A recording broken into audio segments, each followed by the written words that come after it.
Let's quickly get on to the topic.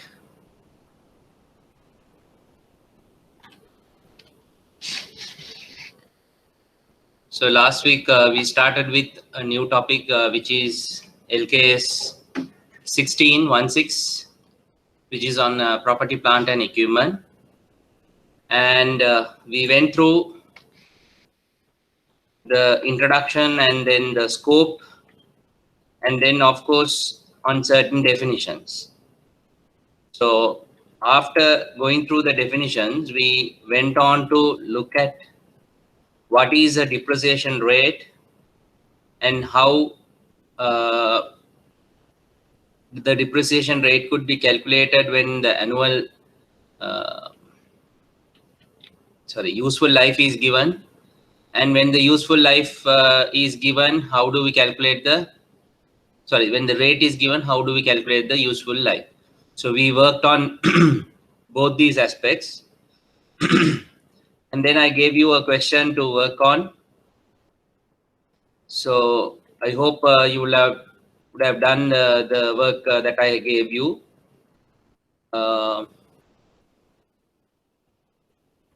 Right.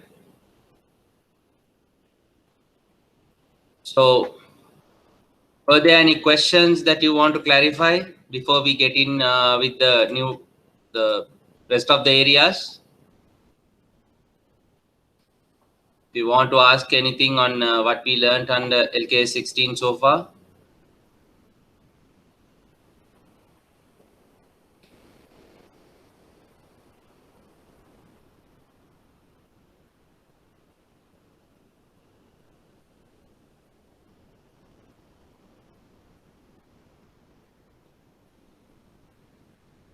Okay, so you may ask questions at any time as we go on. Right. So the last point that we did was on the depreciation rate and the annual depreciation. So as you would see, the depreciation rate is 1 over useful life, which is have to be in number of years and into 100%. And when the useful life is asked by giving you the depreciation rate, so it's you simply cross multiply and you will get the useful life when the depreciation rate is given. And here you have to remember that there is an inverse relationship between the two factors, that is the two variables, depreciation rate and the useful life. There is an inverse relationship. Then we went on to look at the most important formula, that is the annual depreciation. How much a depreciation should I allocate for this particular asset? Okay, so you know the depreciation, what we learned is, the definition says it is a systematic allocation. Okay, let me go through the definition for depreciation quickly. Right, it is the result of systematic allocation of the depreciable amount. So what is depreciable amount? Depreciable amount is the cost minus residual value. Cost minus residual value. So the factor here is on what your depreciation is provided is on the depreciable amount. So depreciable amount is cost minus residual value. The cost minus residual value is multiplied. Here comes the scientific method of allocating it. Okay, the other factor that we call as the depreciation rate is the mechanism that is going to drive this scientific method of allocation. So if an asset is depreciable over a period of 5 years, means yes, 5 years is fine, but we have given a rate, but what is the mechanism that we need to use in order to allocate this depreciation? So that is what we need to look at. So before going into that, let us go through few more sections which are on how the asset is going to be recognized. So as I told you, the accounting standard will have mostly 3 components. That is the definitions, the recognition, that is the how do we account for it in our books. Then initial measurement and subsequent measurement. Okay, initial measurement and subsequent measurement. And then finally, we also have something called disclosures. I think when we did the concepts and principles, I said full disclosure concept. So likewise, even in every accounting standard, you need to provide certain additional information to the reader to make them aware of what they are reading. Okay, so we are getting into the second part of it, rather the second part of it, of the standard, where we talk about the recognition. How do we recognize an asset in our books? So the recognition of PPE depends on two criteria.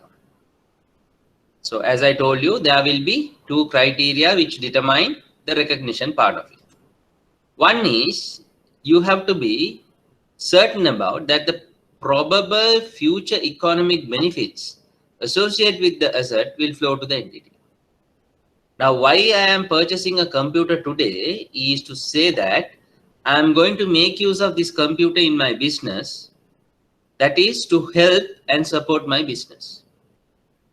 Now, the future economic benefit is not directly coming from the computer, but using the computer, I'm going to get business into my company. So where we say that it could be online, or it could be a computer which you are using to say you are doing a sale, and to facilitate that sale, you are printing invoices. So that is the support that you are getting. So because of the support, there is a inbuilt economic benefit that is going to be derived from the asset. So that is why we say when we can recognize an asset into my books as PPE, that is property, plant and equipment, is when I am probable that future economic benefits associated with the asset will flow to the entity. Secondly, the cost of the asset to the entity can be measured reliably. So in most of the cases, this is not a big issue, but as per the definition, they say the cost of the asset to the entity can be measured reliably. Now, why this is meant is sometimes certain assets into your business or maybe into your company, you might get it as part of gift or donations. Now, when you get it something like in the form of a gift or a donation, how are you going to ascertain the cost? There is a question mark. So that is why the definition clearly says that when you can recognize an asset is when the cost of the asset to the entity can be measured reliably. You have to have a valid source. Either there should be an invoice for which you have paid, or there has to be some sort of a consideration that you have given. So the cost has to be reliably measured. So when these two criteria are present, you can recognize an asset as PPE. These recognition criteria apply to subsequent expenditure as well as cost incurred initially. Now, here comes another component which is added to this recognition component. That is, initially you pay for an asset and you recognize as a property, plant and equipment. Now to the same asset, you are going and incurring some more expenditure. When you say subsequent expenditure is, you are incurring some more expenditure to the same asset. Now what do we do with that? So what is the definition says? These recognition criteria apply to subsequent expenditures as well. So if you have incurred a subsequently an expenditure, you need to apply the same principle where it is probable that future economic benefits will flow to the entity and the cost of the asset or the expenditure can be reliably measured. And there will be one more criteria coming in, which I will explain when we do the subsequent expenditure or subsequent measurement. But for the time being, you remember that these two criteria will apply to same. There are no separate criteria for recognizing subsequent expenditure. Okay, so you need to remember that whatever that you use to recognize an asset at initially is applicable to the subsequent expenditure as well. Now we come to the topic of initial measurement. Okay, initial measurement means how do you measure this asset when you take it initially to the books. The standard lists the components of the cost of an item of PPE. What are those? Purchase price. So you go to a shop or to a showroom and you buy a computer. There is a clear purchase price. But what happens at the time of purchasing this, you might have any discounts or rebate applicable. So if there are discounts or rebates applicable, you have to deduct those from your purchase price because you are not going to pay for it. You will pay them after the purchase price less any trade discount. Secondly, there could be some import duties or non-refundable purchase taxes. Now, this is applicable when you are trying to get down an asset from another country. So you are bringing down an asset from another country where import duties and non-refundable purchase taxes, clearing charges, all these will apply. And what the standard says is even that or those kind of expenditure is part of PPE. Then thirdly, any directly attributable cost of bringing the asset to working condition. Okay, and I have given some examples. So let me explain. Now let's assume that you are a garment factory. You are running a garment factory. So in this garment factory, there are several machines working. And now you understand that one of these machines have to be replaced because it is now too much of use. So you need to get rid of the particular machine and you need to bring down a new machine. Now these machines are coming from Germany, let's say. Normally Germany is the country which manufactures many of the apparel industry related machines. So you are trying to get down a machine from Germany. So you have agreed with a seller there for a purchase price. Let's forget about any discounts or anything that applies. So you have agreed for a purchase price. Let's say the machine worth 5 million.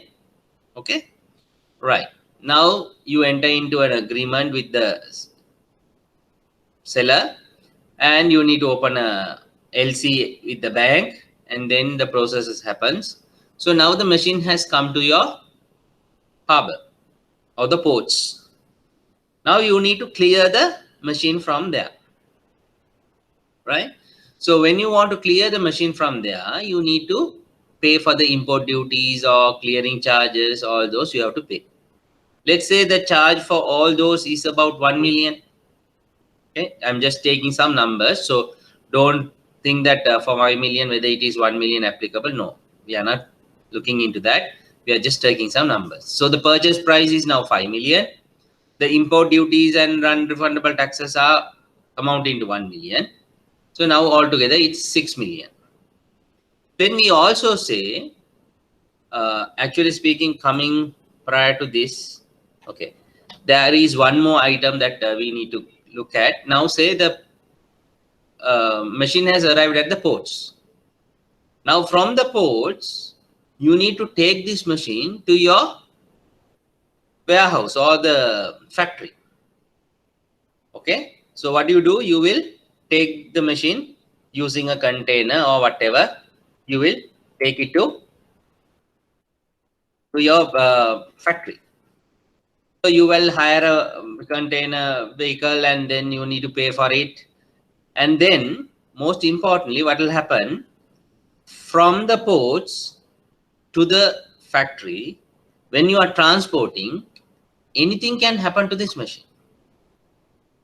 Okay, anything can happen to this machine. It can meet up with an accident or it can get into some other, it might fall. We don't know. So many things can happen. So what you need to do is you need to insure this machine while it is being transported from the ports to your factory. Then let's say the transport cost plus the insurance that you need to meet up is about 0.5 million. So altogether now 5 million purchase price, import duties and all 1 million. Now for this insurance and transportation, you need 0.5 million. Okay. Now you have brought this machine to the factory. Now these are not like products which are just plug and play. That is, you just buy in. Now if you buy a phone, you know, even for a phone there needs to be a certain process that needs to take place. There is a startup and installation. Those things will happen. Now even for these type of machines, these are extraordinary machines, so they need to be installed and then it has to be tested for use.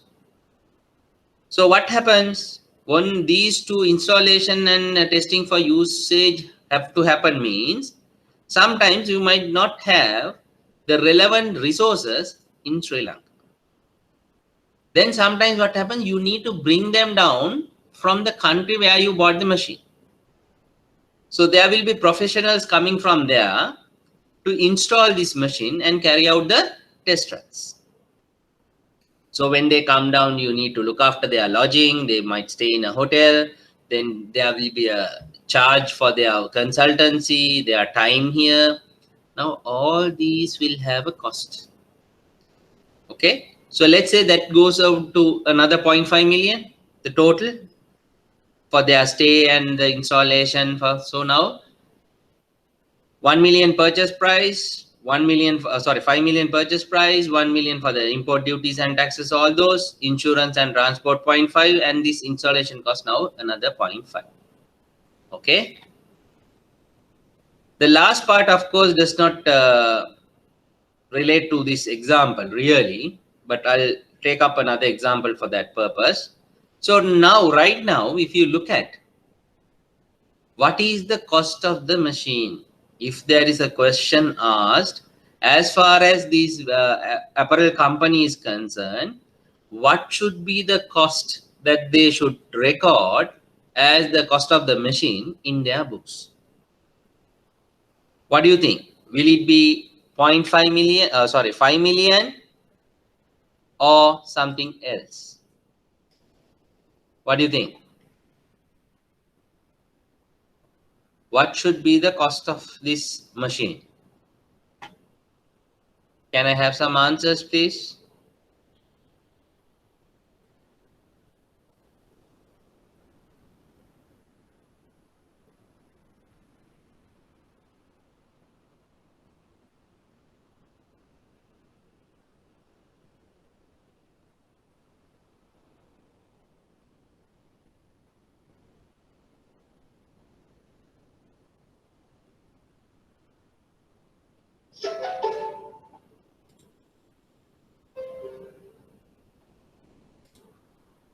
Okay. So I'm getting some answers to be 7 million, which is correct, because as I told you, the cost of this particular asset will be broken into components. Now, what I have been talking about is these components: purchase price, import duties, direct attributable costs, insurance and transport. So those are basically the costs that are component into this particular asset. So as far as the company is concerned, at initial measurement is on day one when you bring in this asset. What is the value that I should take into my books is 7 million. It's not the 5 million, how much you paid directly to the company to purchase the machine. Why it is important is, now in order to start using this machine, all these inbuilt items have to be there. So that is why we say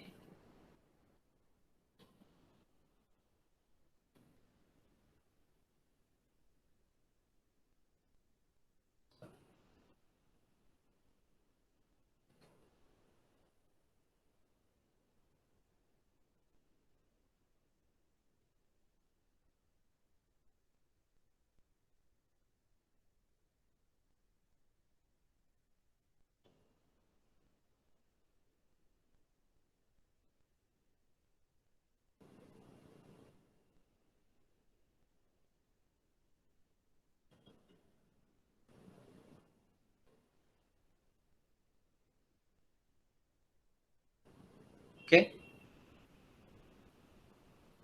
Right. Now, as far as this asset is concerned, you have to have all these costs incurred to make this asset to be in a usable condition. As I told you, you can't just, the moment you pay the price to the seller in the other country, it doesn't mean the machine is already with you. In between, there are so many things have to happen. Now, when the machine is exported from there, they have to put it to their vessel there. Then even for that, from Germany to Sri Lanka, it has to get come through the sea. So there has to be an insurance cover there also. But sometimes what happens, that insurance is paid by the seller. So it is very important note, sorry, whatever the cost that you need to incur to bring down this machine to your office place and start using it. Start using it. All the costs that you have incurred have to be considered as part of component of cost, and it is at your initial measurement. Okay, that is very important. And the last part, the last bullet point, initial estimate of the unavoidable cost of dismantling and removing the asset and restoring the site on which it is located is something related to building constructions. Now say you go and buy a building, but this building is a discarded building, you can't use it. So what you do is you demolish the building and you want to put up your own building. Okay. So if that is the case, then what happens? For the demolition also, you might need to pay large sums. So whatever the cost that you are going to incur to put up this new building, plus whatever the cost that you need to incur to dismantle the previous building, which was a discarded building, is also part of the cost of this new building. Okay. The example that I always make use of for this is, if you look at this IBSL building, which was built from scratch. I don't know how many, whether you all know also. Even I can't remember what was there before this IBSL building was built. I don't know. So something would have been there, but if you really look at the cost of the building today, it might include the cost that you might have incurred to dismantle whatever that was earlier there. Okay. So this dismantling and removing the asset and restoring the site is normally applicable for buildings, but in the example that we looked at, which is installing a new machine, sometimes what happens, the older machine have to be removed and the site have to be prepared for the installation of the new machine. So even there also, you can consider it to be part of the cost. Okay, right. So there shall we take down a note to make it complete in this section. Take down. Suppose a company is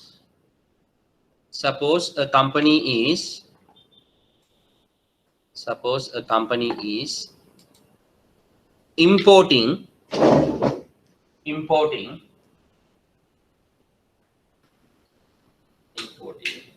a new kind of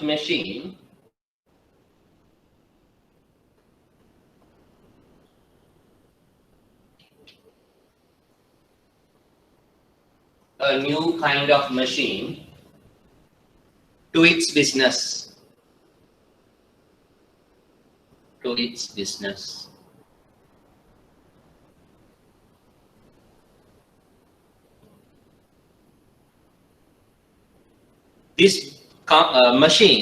This machine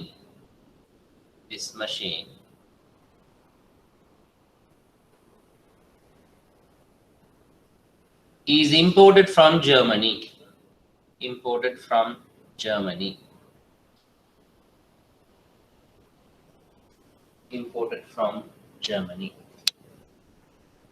As a result,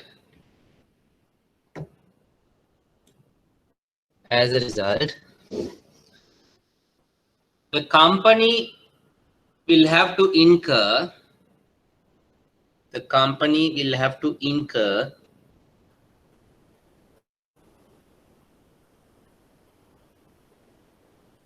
following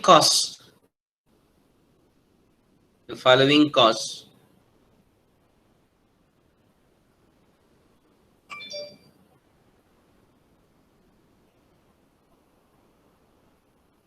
Following costs to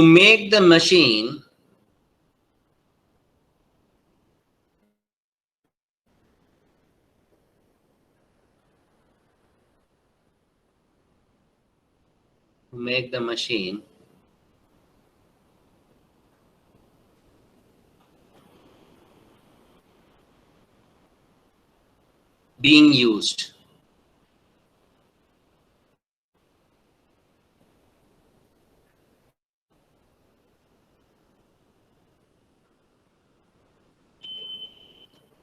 Number one,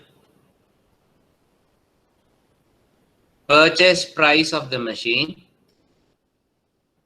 Purchase price of the machine.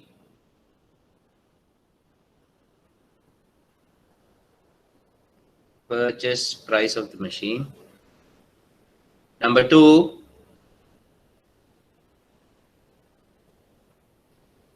import duties.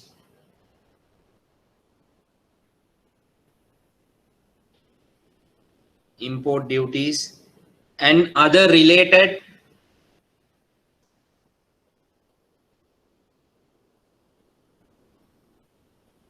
expenses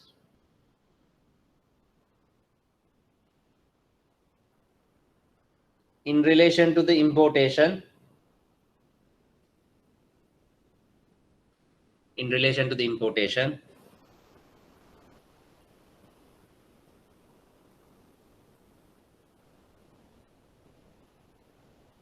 Number three,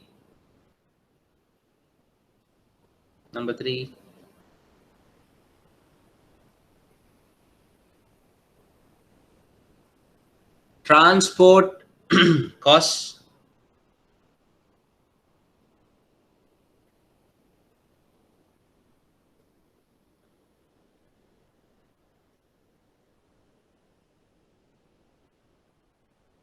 For the transportation of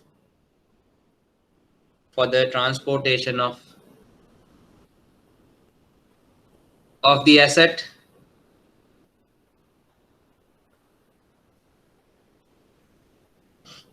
from the ports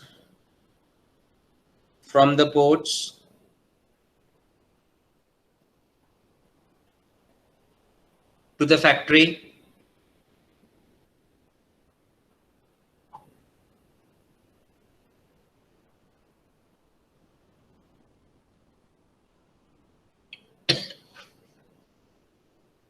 Number four,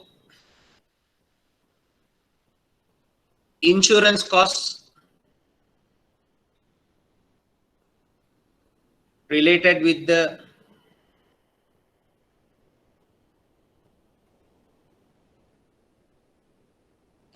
transportation. Insurance costs related with the transportation. Number five, installation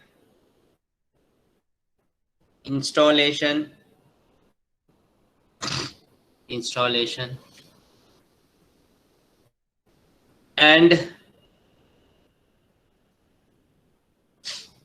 professional charges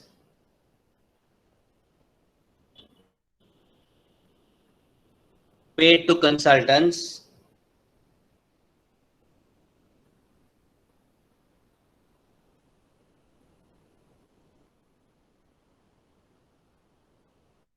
and the last one, pre-production expenses stroke losses incurred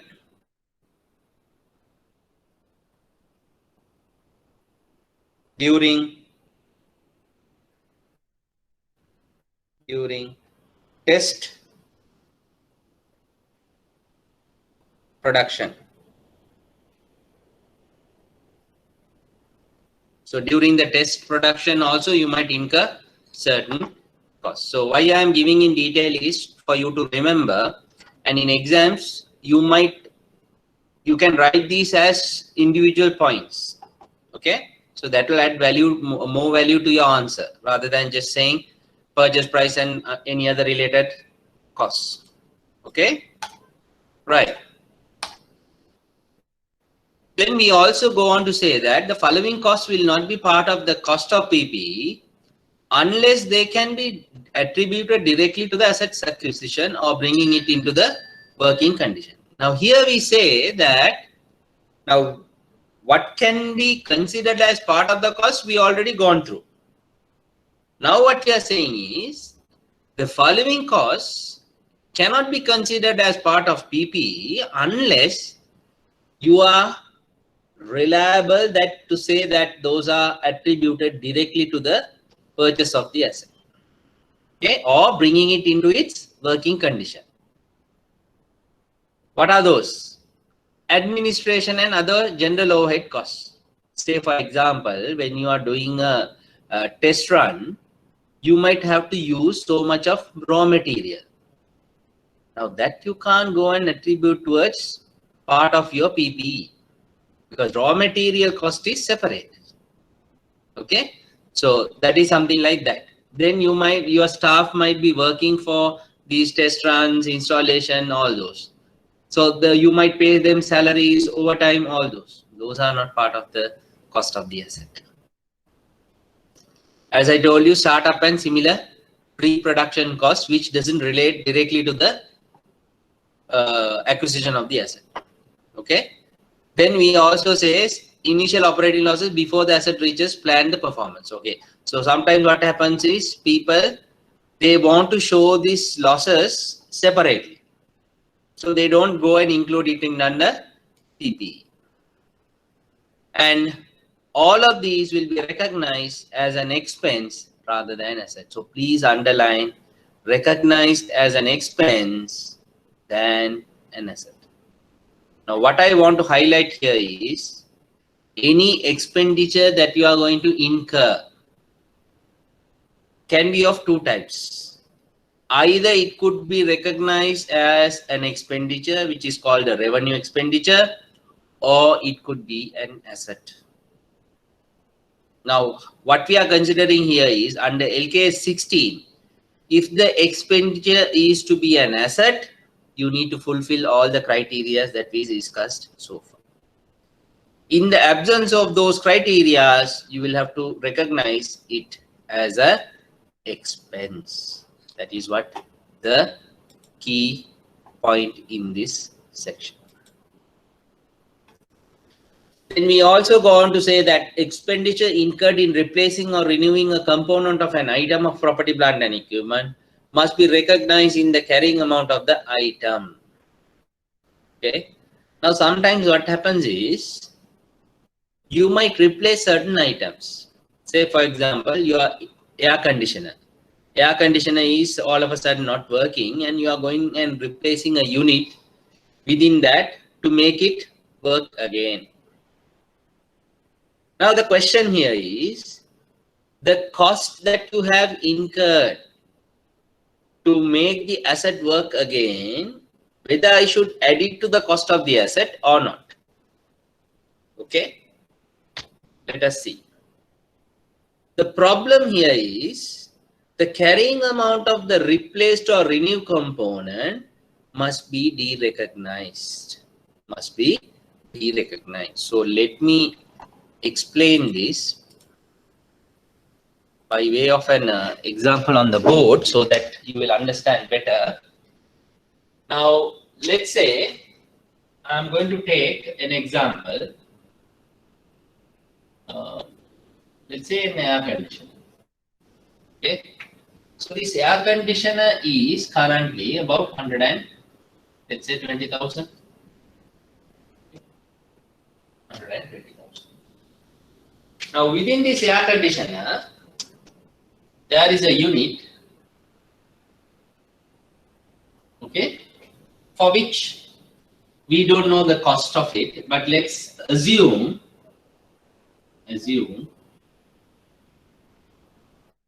that unit is about 40,000. That is like the heart of the air conditioner. So if this, without this unit, the air conditioner won't work. So 120,000 includes this 40,000. Includes this 40,000. Now you have purchased this AC air conditioner and you are start using it. So about 2 years gone now. 2 years gone. Now the air conditioner is giving you some problems. It starts giving you problems and all of a sudden it is not working. So the technicians come and they check, and when they check, they say this unit have to be replaced. This unit have to be replaced. So the unit, let's say you are replacing the, but when you go and replace the unit is now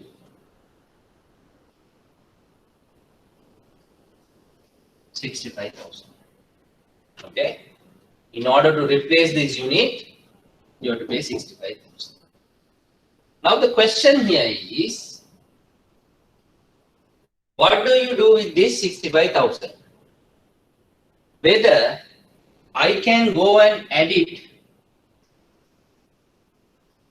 to the 120, so that my air conditioner will become 120 plus 65 means it will become 185.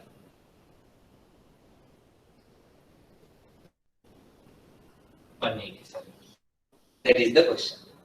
Okay. So according to the slide, they say yes, you can go and add it to the machine, because this is my subsequent expenditure. So my call here is whether I have to consider this as an expense or an asset. So the standard says yes, you can consider it an asset. But they also give a problem to us. The cost of the unit previously have to be derecognized.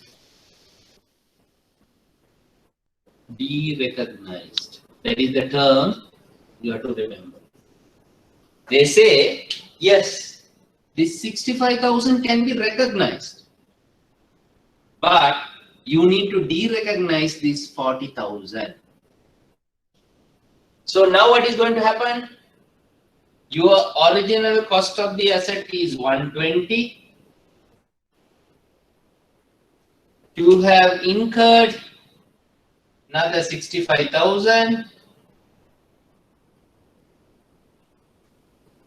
And now you have to take out the 40,000. Okay? Effectively, now the machine is how much? 145,000. 145,000. So initially you purchased it at 120, but now the value of the asset is 145,000. Okay. Now practically there is a problem here. That is what you need to understand. Now when you look at these type of machines, when you go and buy an air conditioner, I want to buy an air conditioner. So you go to Singer. I'm just taking a company name, so not to promote any business. You are going to Singer and you are buying this air conditioner. 120,000 cash or credit card you pay and you buy and you take it home. Now you come across this situation. Now when you bought this air conditioner, did you know there was a unit inside this? or you might be knowing that there is a unit, but what is the value of the unit? We don't know. We don't go and ask what is this unit, because there will be so much of spare parts within an AC. We don't know. And we can't be going and asking what is the cost of each of these items, so that whether it is coming up to 120,000. That is not relevant to us. And the seller also will not be bound to tell you all those. They will say, go to hell. I don't want to give you all these cost of these units within the AC. If you want to buy, just buy it for 120. If not, we'll leave it. So what happens? I am not aware of this 40,000. But now the technician comes and says, look, I need to replace this unit, which will cost 65,000. Okay. Now you will have to pay the 65. He will remove that unit and he will replace the new one, and you will have to pay 65. But the problem is, if I am to add this to this 120, I need to take this out. Because of this problem, what does the companies do is they don't recognize the 65,000 as they go and put it to the okay. So these are like what happens, we call them as maintenance. We write it here, I don't know whether you will see that. These are then classified in your books as maintenance. Let me write it in black.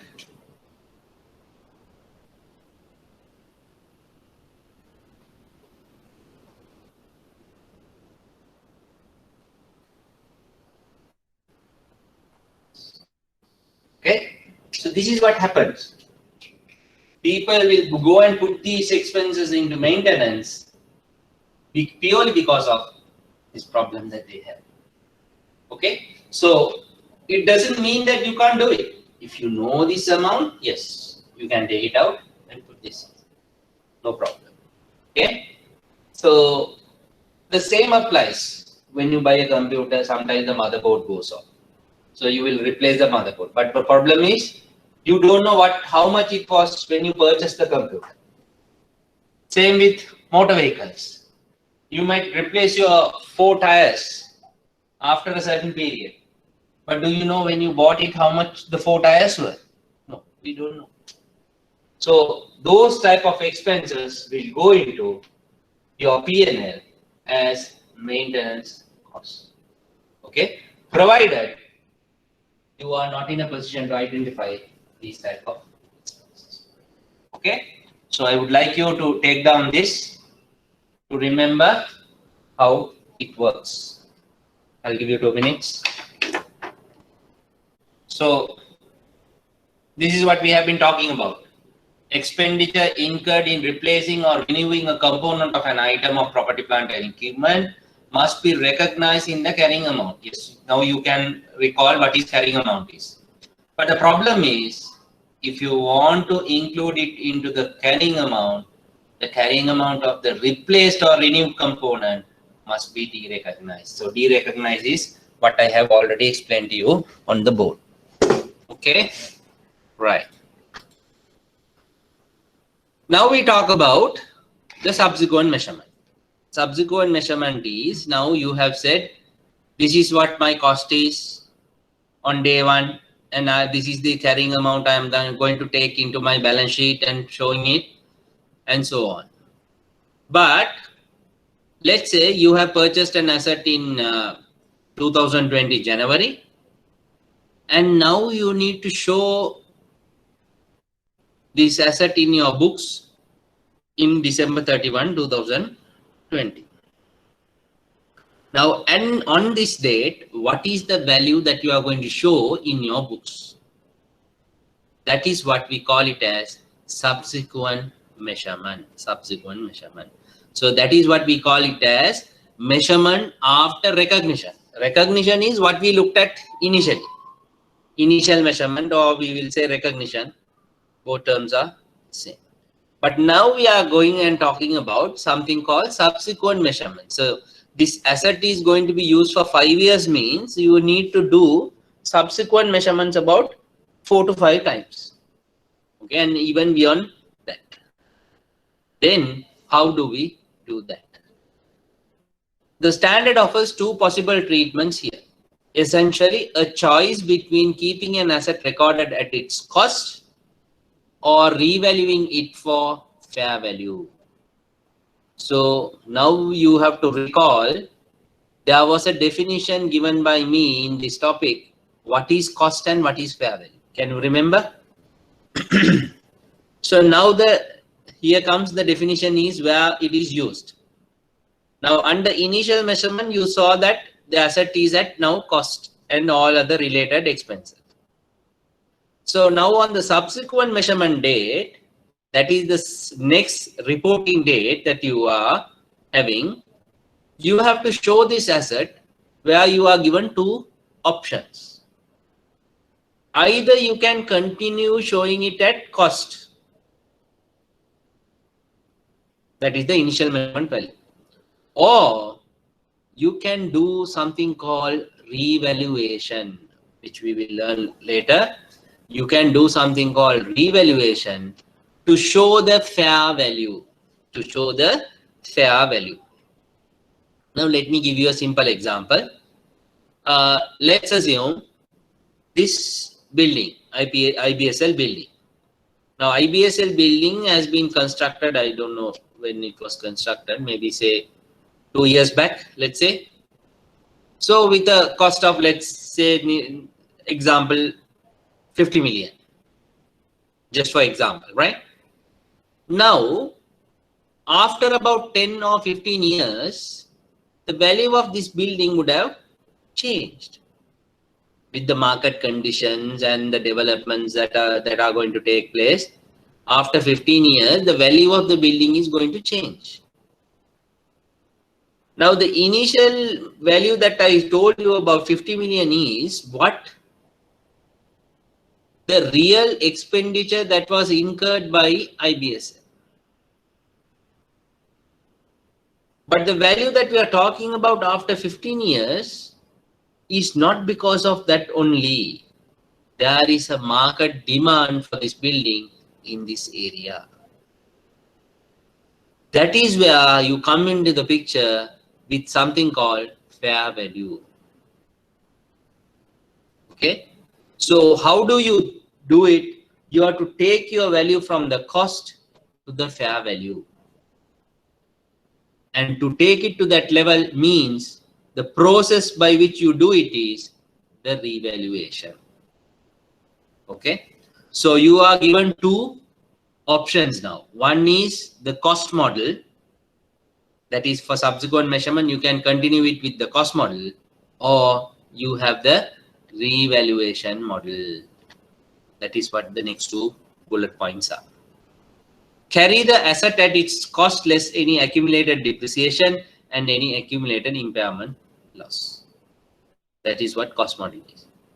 Revaluation model is carry the asset at a revalued amount being its fair value at the date of the revaluation less any subsequent accumulated impairment losses. Okay. So the LKS 16 standard provides two mechanisms or methodologies for subsequent measurement. You have to remember this because it has been tested in exams. What are the two models available? One is the cost model. The second one is the revaluation model. What do you mean by the cost model?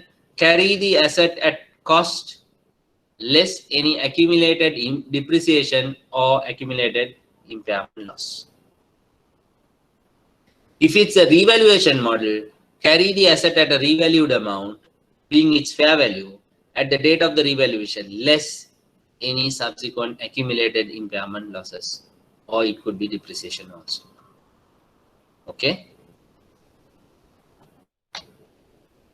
Now we get on to depreciation.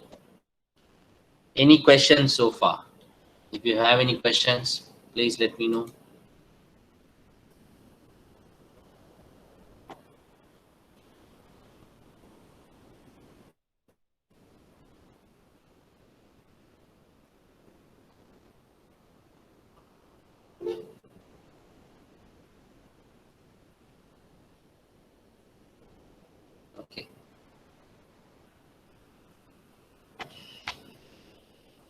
So now we are talking about subsequent measurement. So let me explain it with the board itself so that it will be easy.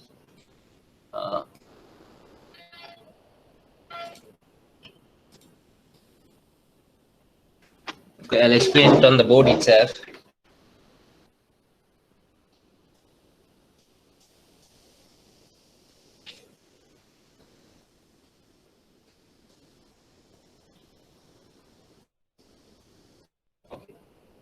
Let's say you are a company and your office building.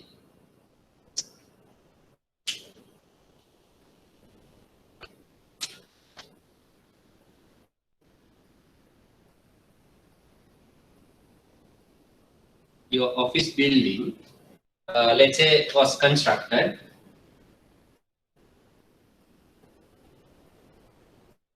in, we'll take a previous year, let's say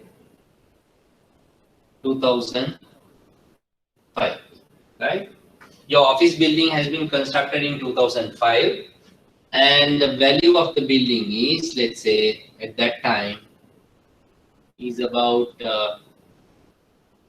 25 million.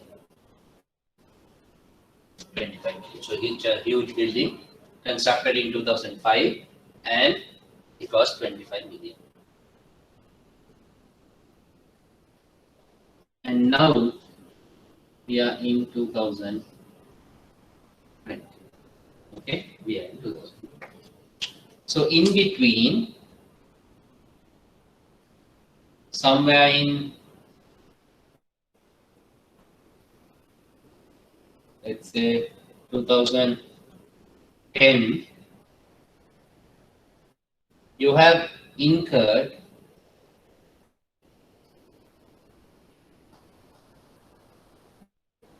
another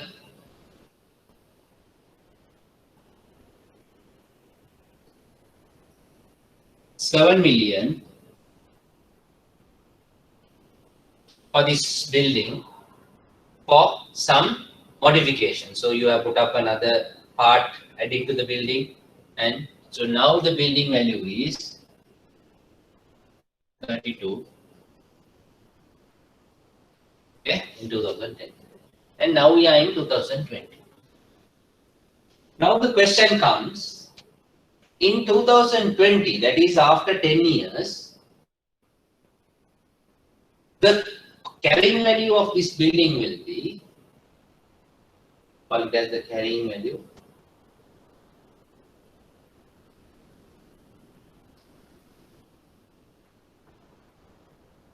$32 million minus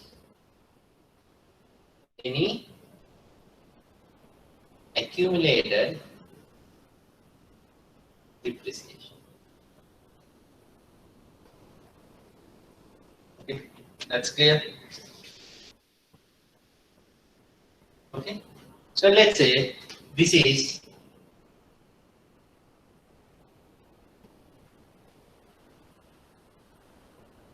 $30 million.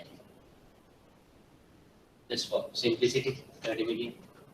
That means your accumulated depreciation is about 2 million.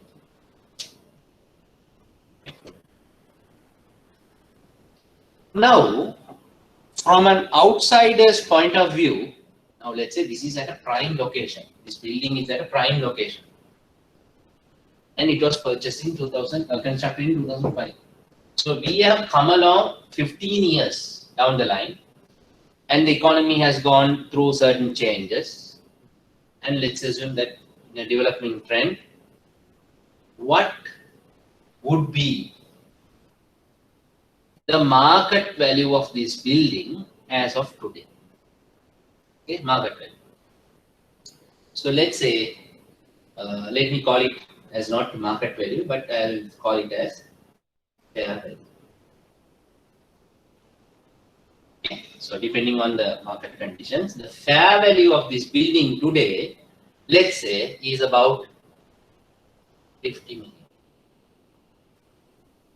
Just taking examples, numbers.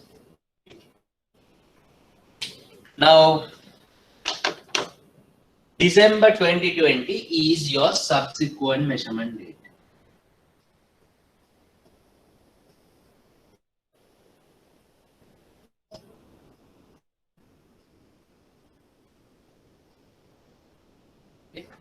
This is your initial measurement.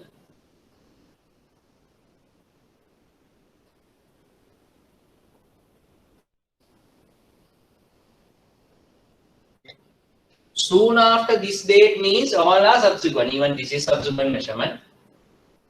This is the first initial measurement, but all after any date that you are reporting thereafter is subsequent measurement date.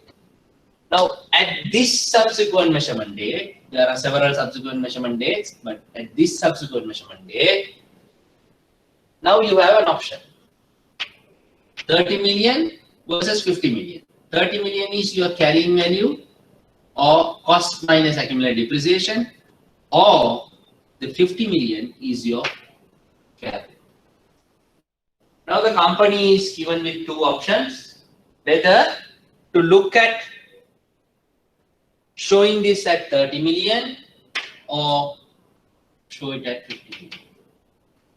This the company can easily do because that is what they have been doing all this time. The accountant has been showing it at 30 million, no problem. Straight away you can. But the moment you decide to show this at 50 million, you have to do the process called revaluation.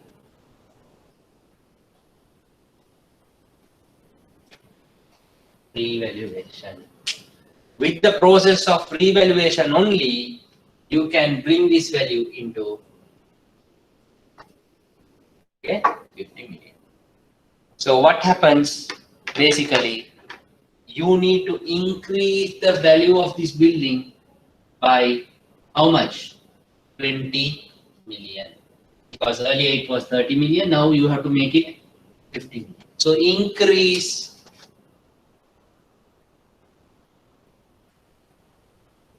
the value by rupees 20 million. Now, how do you increase this value is, you will debit the cost of the building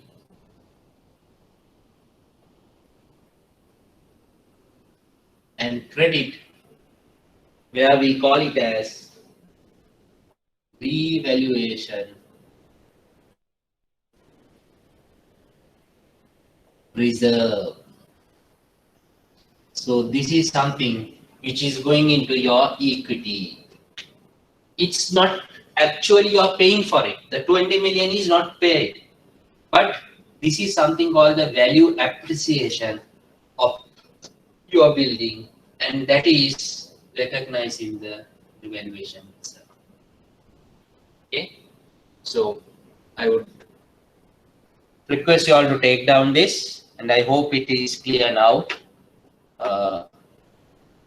with this explanation.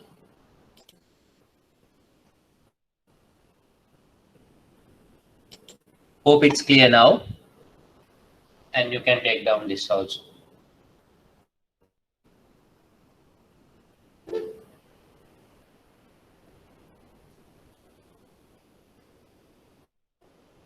I'll give you 2 minutes. You can take down.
Okay, hope you have taken down.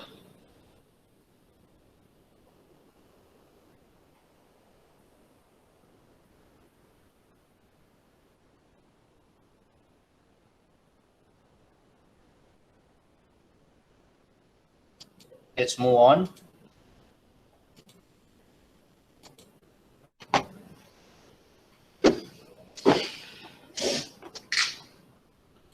Right.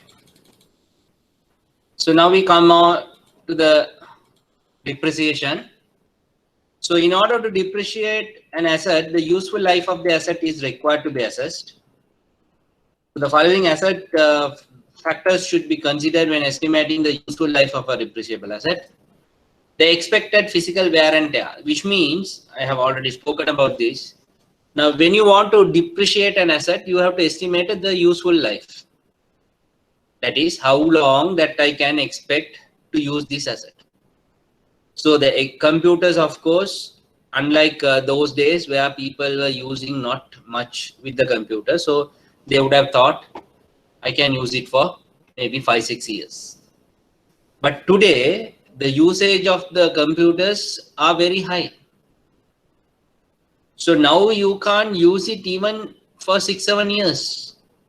It might last only about for say 3 to 4 years because of the heavy usage. So you have to see what is your expected physical wear and tear. Wear and tear means the damage it can happen to the asset, or it could get depleted with the usage. So depending on that, you have to estimate your useful life. Secondly, the obsolescence. Obsolescence means the asset becoming outdated. Now this happens very frequently with regard to the phones. You know, every day there is a model coming up. So people might not want to use the older model when the new model comes, because the model becomes outdated. Say for example, let's take iPhones. So iPhones every year in September, they publish a new version, a new model.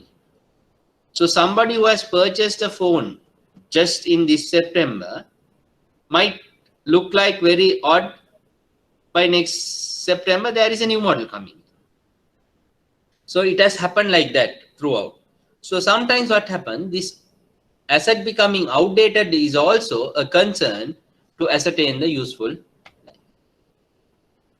And thirdly, there could be legal or other limitations on the use of the assets. Now, certain assets, there might be a legal restriction to use it for more than certain number of years. So if there is a restriction like that, you need to consider that, and based on that only, you have to estimate your useful life. So the useful life should be reviewed at least every financial year, and depreciation rates adjusted for the current and future periods if it is varying from significantly from the previous. Okay. So what does it mean? Now, today you decide the furniture items can be used for 10 years. But you have to see every year, at the end of every year, you have to see whether I can still use these furnitures for 10 years. Am I realistic? Because end of the day, your financial statements should reflect a true and fair view, which we will look at later, a correct picture. So how it can show us a correct picture? As long as you do your estimations correctly. Okay. So you have to estimate your estimations correctly at every financial year. And if there is a variation, you have to adjust it then and there. But what happens here in the case of depreciation, you have to adjust it retrospectively. Retrospectively, we call it as retrospectively. Now, say for example, you purchased an asset in 2015. Okay, 2015, and you said that you can use it for 10 years. So what does it mean? The asset will become fully depreciated when you go into 2025. Okay, but in this year, when you see that, you know that this asset is not to be lasting for 2025. So immediately you have to bring down your useful life to whatever that is. So let's say it is 8 years. Now, if it is 8 years, your asset has to become fully depreciated in 2023. So you have to work back your depreciation from day one, that is from 2015 to 2020 at the rate of 8 years. This we call it as retrospective effect. Retrospective effect. Depreciation policy. So with regard to your depreciation policy, you need to have a depreciation policy which talks about the depreciation method that you are going to use, which we are going to learn shortly, and the rates that you are using or the useful life that you are using. Your policy regarding the recognition, measurement, subsequent measurement, all those have to be there. So I would recommend you to go through your own bank's depreciation policy, which might be given in your financial statement, the annual report under accounting policies. Just go and look at those, read those. You will come to know how the depreciation policy of a company works. Okay, so or you can go and refer to other company annual reports where they will specify what is the depreciation policy is. So various methods can be evaluated considering factors such as effect of obsolescence, repairs, maintenance, blah blah. I told you. Okay, considerations in a depreciation policy. What are the things that you need to consider? To recover the cost of fixed asset before its effective life, creating funds to replace the asset in the future, to determine the correct. So one of the few objective is why you need to calculate depreciation and allocate depreciation is then only you can arrive at your correct profitability. Because when you are just using an asset without accounting for any cost on that, because there is a wear and tear, so you need to account for it. When you account for it only, you can have the correct profit. And most importantly, you need to replace this asset after certain period of time. So you have to set aside amounts. You have to set aside certain amounts to replace this asset. That is what is called as creating funds to replace the asset in future. Okay. So it is very important in your depreciation policy, these things are included and you have to take into consideration all these items. Okay. Before going into the depreciation method, I would like you all to take down a small note just to capture what we spoke just now. Okay.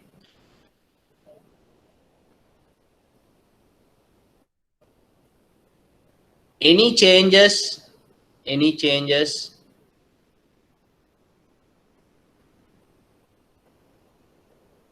to the useful life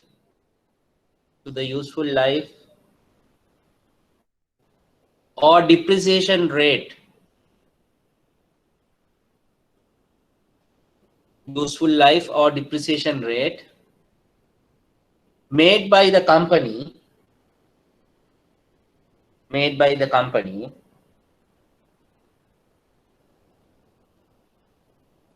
has to be adjusted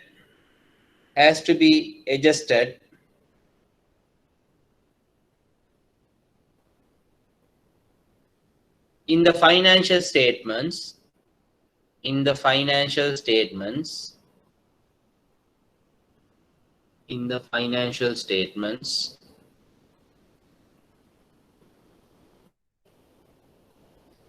with retrospective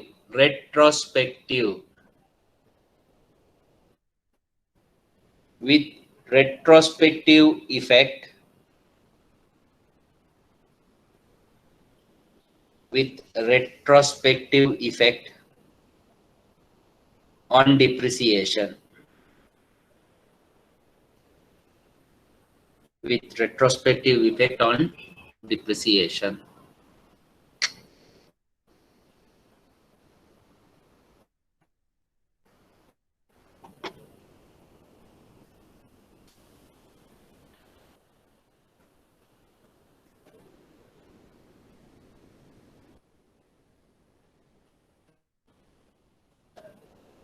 Okay, so let's go into the topic of depreciation methods.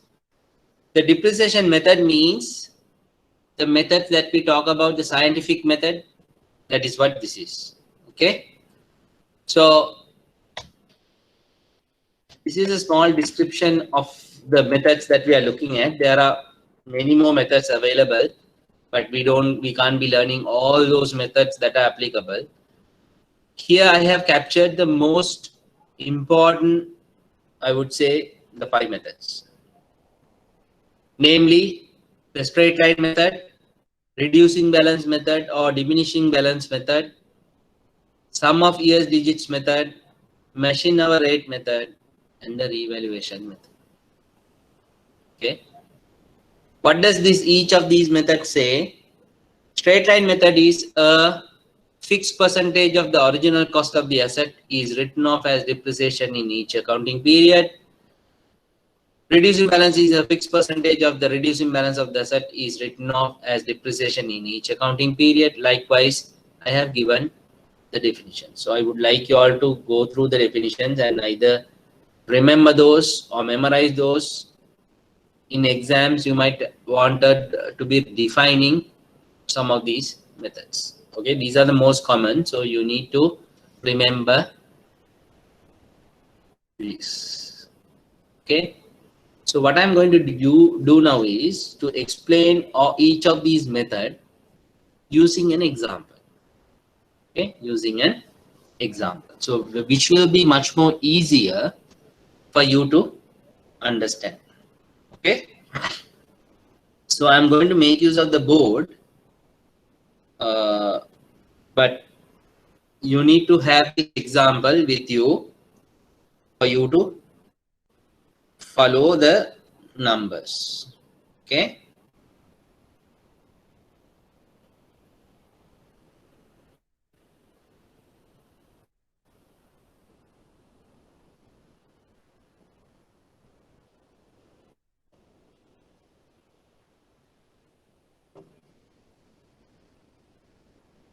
so let me have it in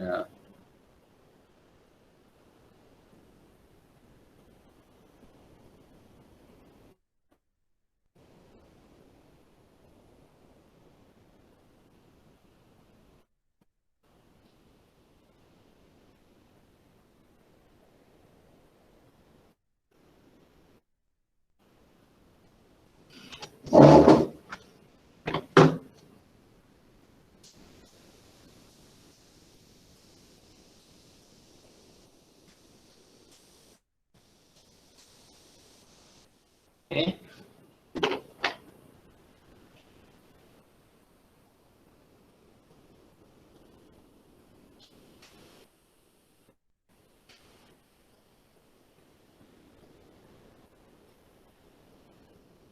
So ABC company has purchased an asset, which is a furniture, for rupees 400,000. So when you considering the 400,000, the 400,000 is the cost of the asset, and we are given a date.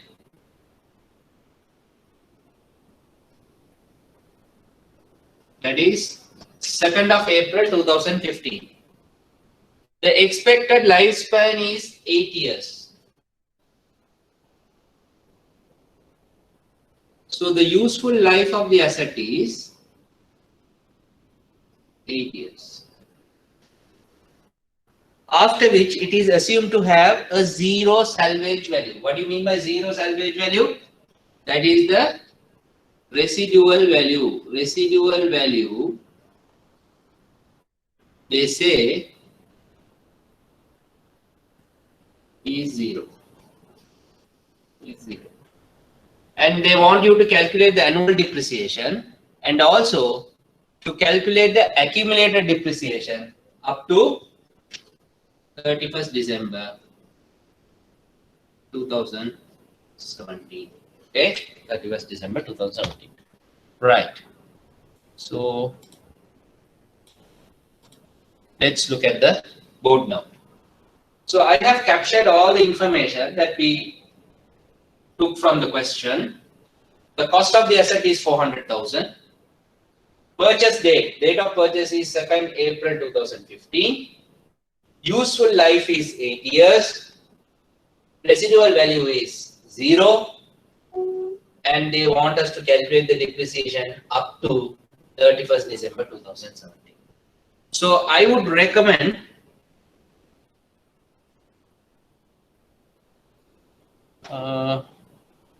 is there any problem that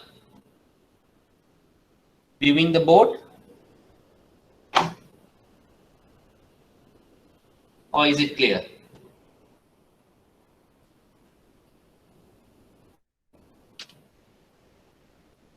Everybody can see the board? It's blurred.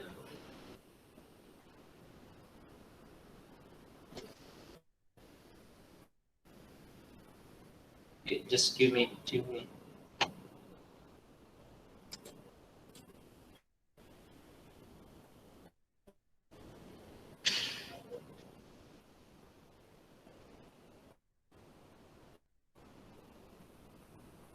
Normally you need to adjust from your end. Just give me 2 minutes.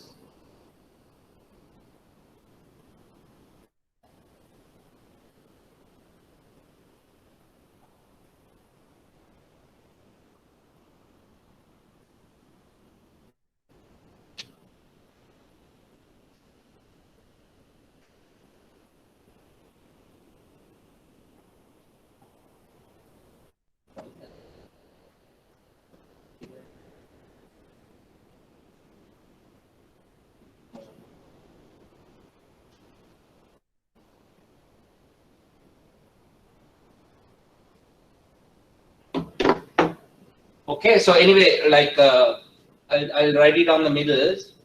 So these are the information that I have captured from the question. So even in exams, I would recommend for you all to capture these information onto your answer sheet like this as a brief description of what they have given.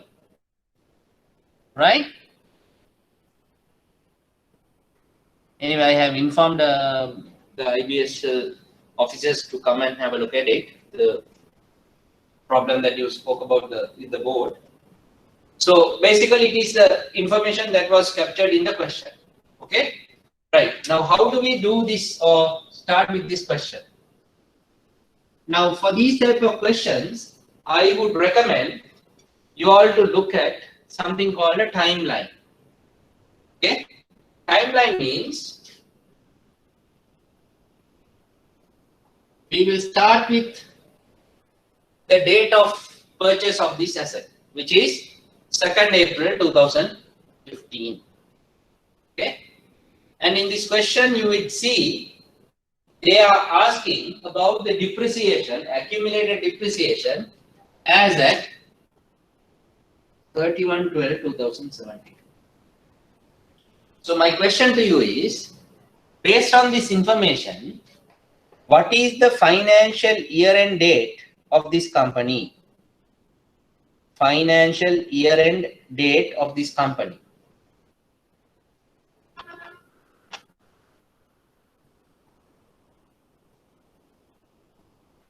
Can we call it as December 31st? Yes. So December 31st of every year is going to be the financial year-end of this company.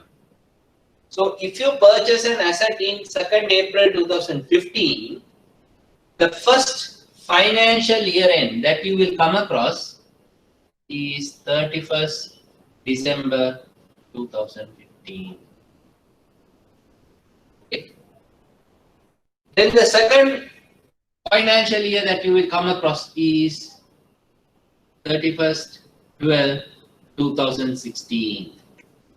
And the third one will be 31/12/2017. You see, I'm coming up to the question. They are asking you about 31/12/2017.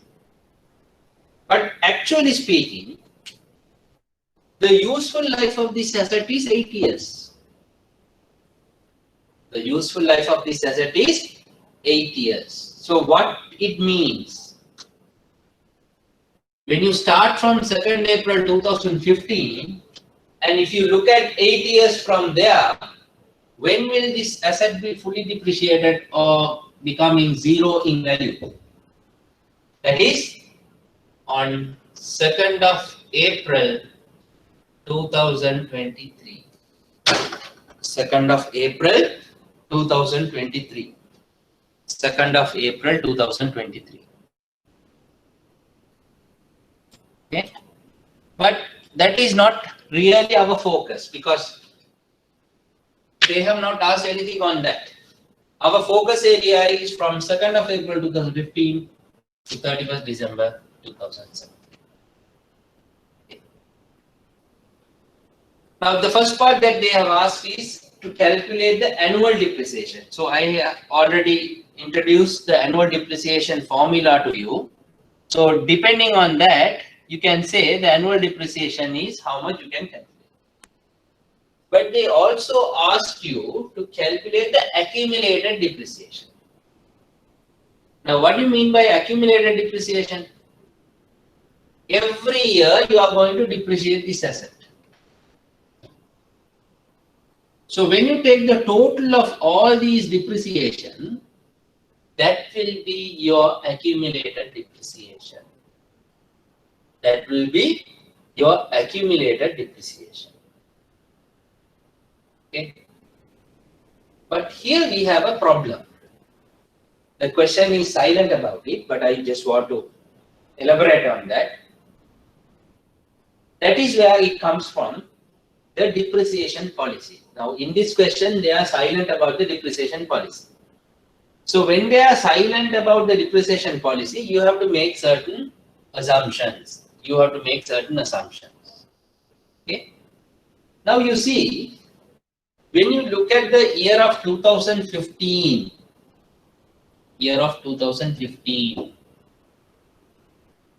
has the company used this asset for the entire year? Their financial year is from 1st of January to 31st December.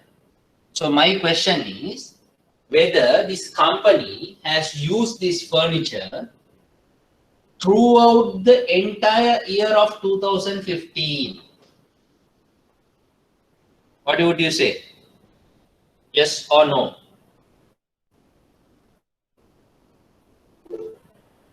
No. Very correct. Because the asset was brought into the business only in April.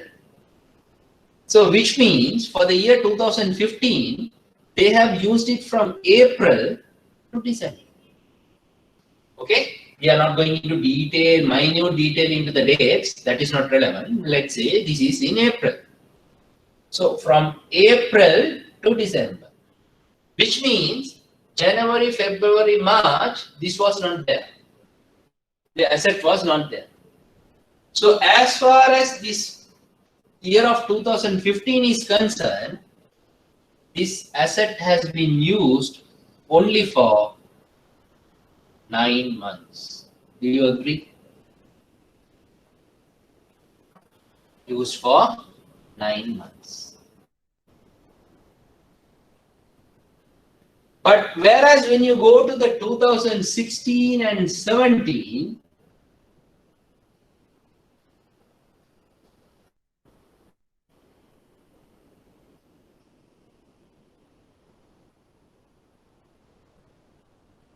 those two are 12 months. Those two are 12 months. Okay, those two are 12 months. So what does it mean? This year they have used it for 9 months. This year 12 months. This year. So your accumulated depreciation will be, let me call it as depreciation D1. to be D2 and this to be D3. So our objective here is first to calculate the annual depreciation and then to find out what is D1, what is D2 and what is D3 at the all three, and that will be your accumulated depreciation. Accumulated depreciation. Okay, that will be your accumulated depreciation. So first part, what is annual depreciation? Annual depreciation is what is the depreciation for an year. Normally for an year. So cost minus residual value divided by useful life. Okay. So useful life means cost is 400,000, residual value is 0, and the useful life is 8, which means 50,000 per year. Your annual depreciation is 50,000 per year. Can you take down? Yes, you can calculate the annual depreciation using the depreciation rate also. But why I didn't go to that is because you need to calculate the depreciation rate then based on the useful life. So what is the depreciation rate? Quickly. Yes, 12.5. Very good. 12.5%. Okay. So now we have calculated the annual depreciation, which is 50,000. Now, when you say annual depreciation, you have to be mindful that we are talking about a depreciation of 50,000 for a period of 12 months. For a period of 12 months. Now, if that is the case, now you have to calculate it for how many months? 33 months. 33 months, because that is what the accumulated depreciation is. 9 months here, 12 months here, and another 12 months. Okay? So basically what we are talking about is when you say annual depreciation, this is for 12 months. In general. But our requirement is in this particular year, that is D1, depreciation 1, 9 months. Depreciation 2, 12 months. Depreciation 3, 12 months. So what you need to do is basically, for 12 months, you know 50,000. What is it for? 33 months. So how do we do it is basically, D1 is the one that you have to calculate because D2 and D3 are straightforward. This is 50,000, this is 50,000, isn't it? This is 50,000, this is also 50,000 because annual depreciation is already calculated. But the question is, what is D1? So D1 is basically, you have to ensure that when you are using a diagram in your exams, when you're putting a timeline like this diagram, you have to mark everything. D1, D2, D3, all these are marked. So if you have marked, you can straight away use this without telling anything. Okay? D1 is 50,000 into 9. Am I correct? 50,000 is for 12 months, but I want to find out for 9 months. So what is the value? Can you calculate and tell me?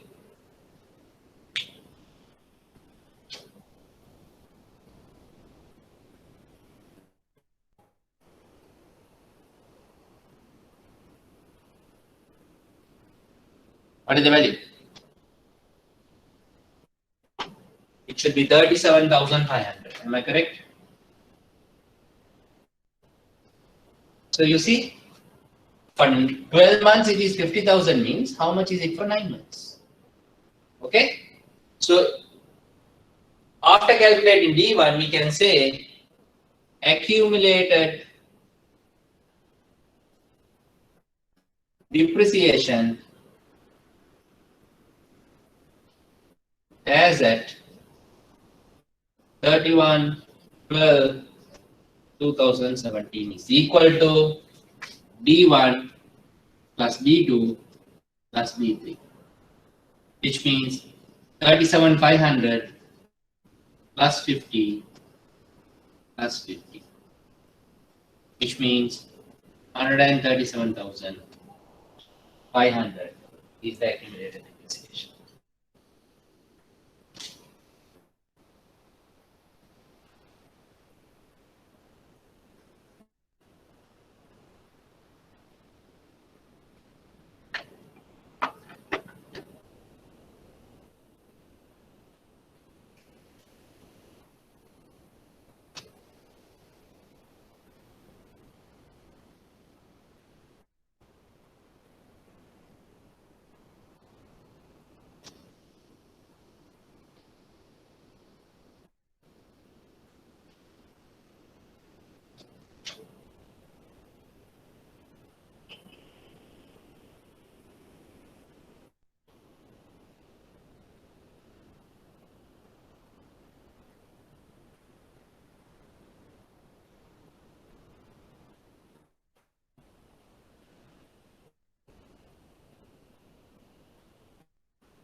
Okay. So we need to make a note here just to understand better.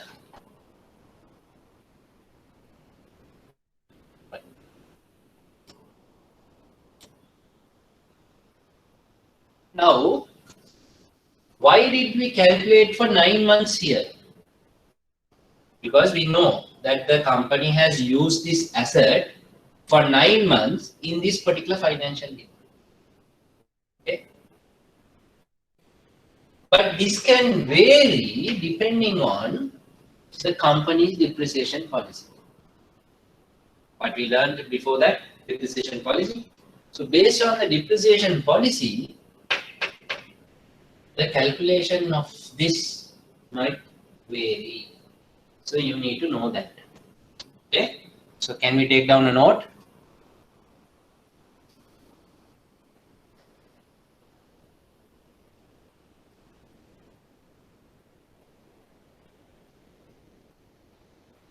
We have computed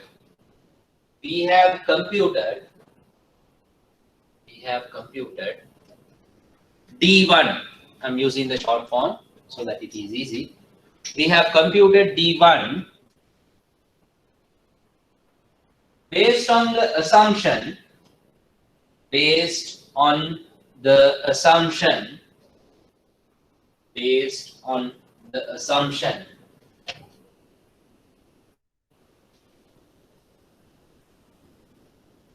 the asset was used based on the assumption that the asset was used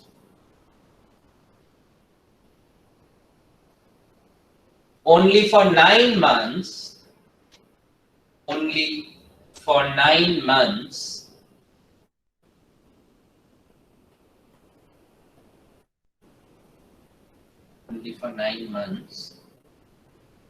in the financial year ended,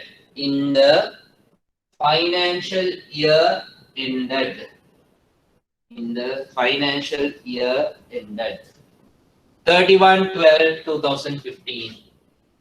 31/12/2015.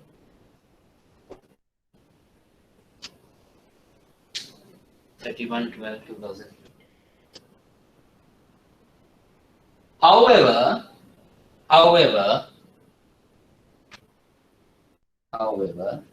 this may vary.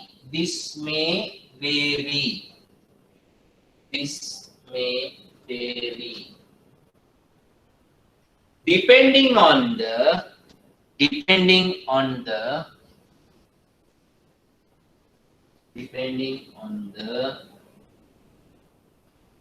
depreciation policy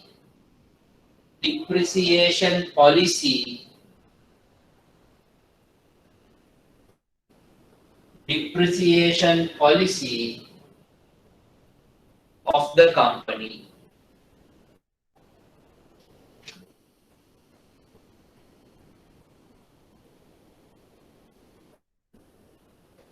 Depreciation policy of the company. Next line.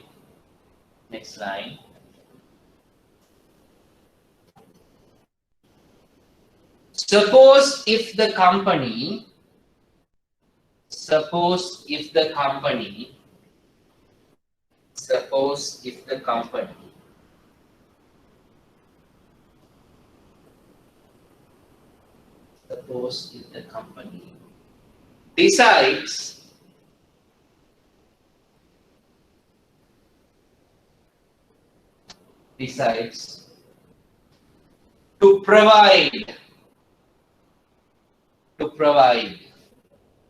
decides to provide now you have to start with a double quotation. You know this? Okay, double quotation. Suppose the company decides to provide full year depreciation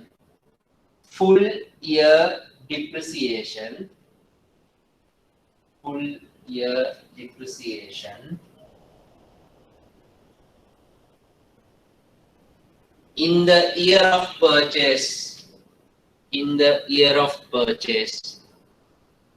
the year of purchase.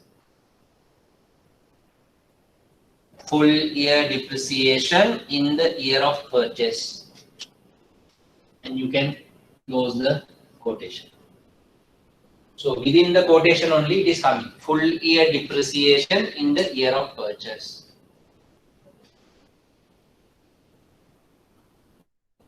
Full year depreciation. Then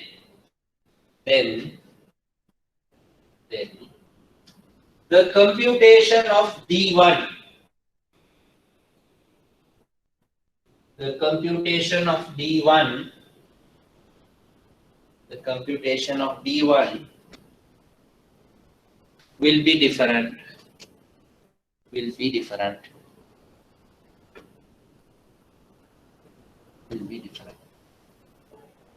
Okay? We now look at the book. Now, what are we trying to say here? Why did we calculate 9 months initially for D1? Because we thought that the company will be used, company would have used this asset only for 9 months. Okay? So we made an assumption that the company will use this asset for 9 months. As a result, we want to depreciate it only for 9 months. Okay? But it need not be the case always. Sometimes what happens, depending on the depreciation policy of the company, this can change. So what will the company do is they will go and put a statement in their depreciation policy to say that this is what our depreciation policy is. What is it? Full year depreciation in the year of purchase. So what does that mean is the company doesn't look at when this asset was purchased in the first year. Whether it is in January, whether it is in February, or whether it is in May, or whether it is in October, or whether it is in December. I am not considering that. I am not worried about that also. But in the year of purchase, I will make full year depreciation. What do you mean by full year depreciation? I will consider it not for 9 months, but for 12 months. You understand that? That has to be very clear. What does this mean? Full year depreciation in the year of purchase means this is the year I have purchased. In that particular financial year, I am not looking at how long the asset was used. That is not relevant to me. As far as my depreciation policy is concerned, sorry, full year depreciation in the year of purchase means 9 months is not relevant to me. I will provide for 12 months. I will provide for 12 months. Okay. Is that clear? Did you all understand that?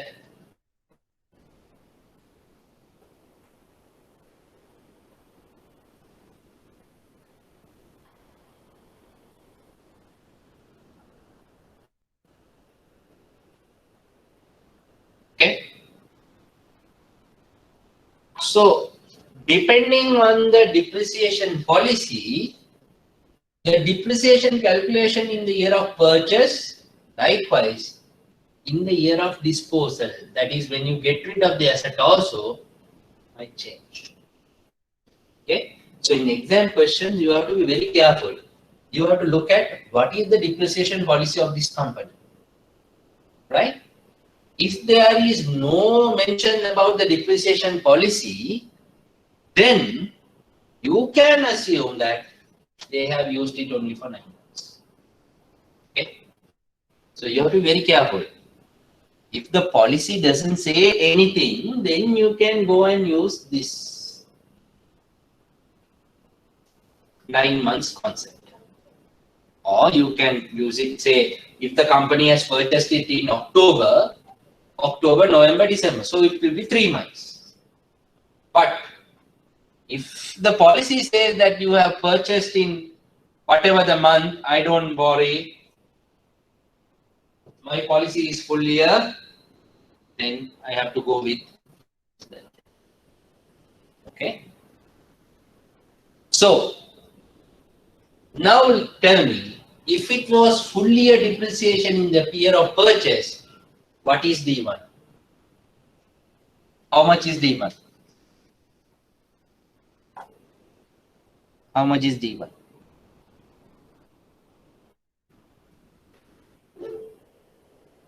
Yes, it will be 50,000. It will be 50,000. Simple as this. Then, if that is the case, what is the accumulated depreciation? What is the accumulated depreciation?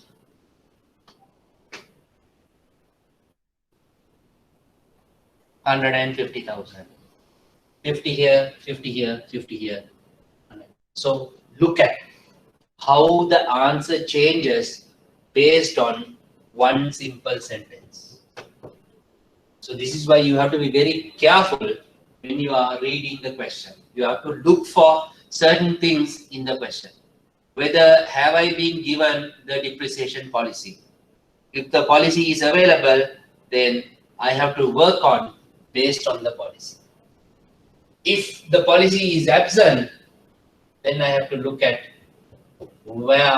how long really the bank, the company has used this asset during the first financial year. Okay. So what happens here? If there was no policy, then you make the assumption means, what do we say here? When you go and apply this 9 months, that has a special name. That has a special name. We call that as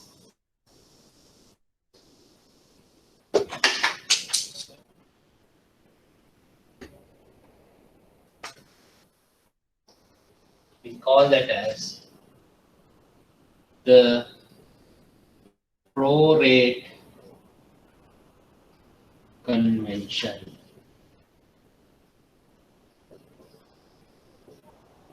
We call it as the prorate convention.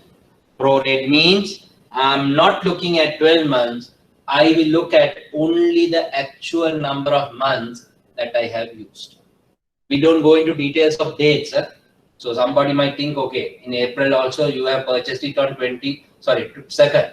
So should I look at 29 days? No, we don't go into the details of dates. We go by the months.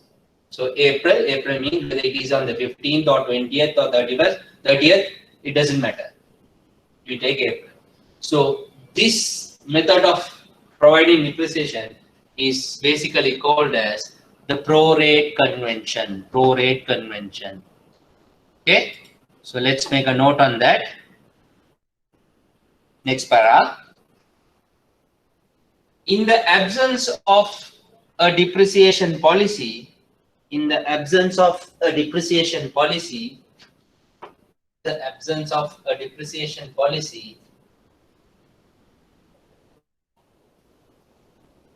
the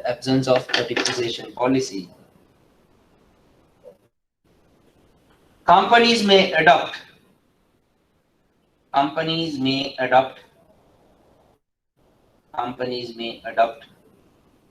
to use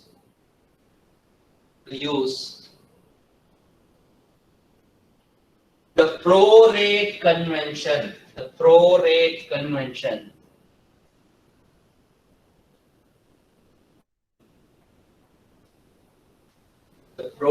convention. To calculate depreciation.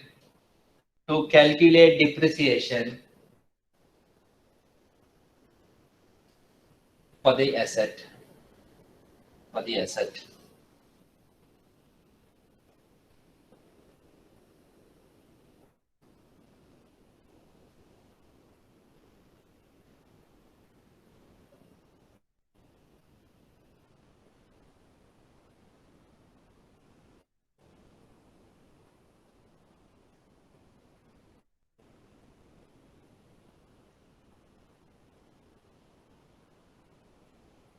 Okay. So that is all about depreciation using the method of straight line. So that is where we come up to. Now within the straight line methodology, this is what we do. Now what is straight line method is basically application of the cost minus residual value into 100%. And that I apply across every financial year. There is no difference. When I apply that straight line method, except for the first year, rest of the years it will be the same amount of depreciation.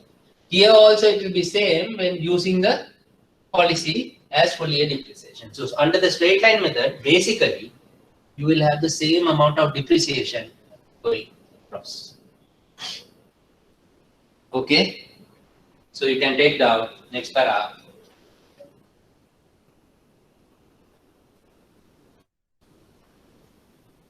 According to the straight line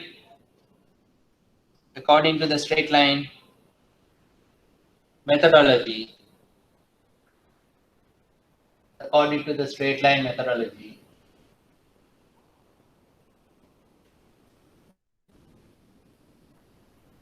the amount of depreciation for each financial year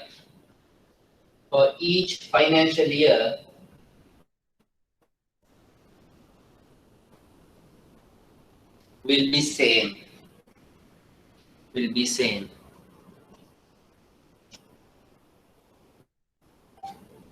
Except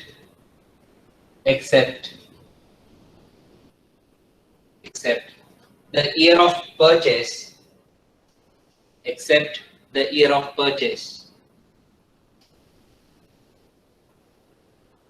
which is subject to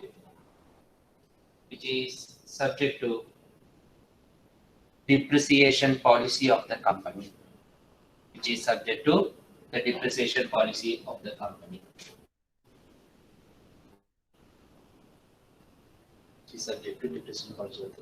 Okay, right. So we will wind up there because if I start the next methodology, we will not be able to do it. So there is one slide which is on advantages and disadvantages. I want you to go through it by yourself because that is based on what we learned here. And next week we will cover up the balance part of this topic, because I wanted to spend a little bit of time because this is very important topic. In your exams, this might come in as a separate question for 20 marks, which you will see. We will do the past papers also. And sometimes what happens is this might come as part of one adjustment in question number one. So whatever said and done, this area is one of the important topics in your module. This subject module, it is one of the important topics. So that's why I'm spending a little bit of time for you to make you understand better this topic, because we will make use of this learnings in some other topics also. So just why I wanted to spend more time on this, elaborating what it is. Okay, so please go through all what we learned, and next week we will complete this topic, and then we will go on to the past paper questions on this particular subject area. Okay, and we will finish off this topic by next week. Okay, so if you have any questions, please keep posted, and I will respond to them when we meet next time. So have a pleasant weekend.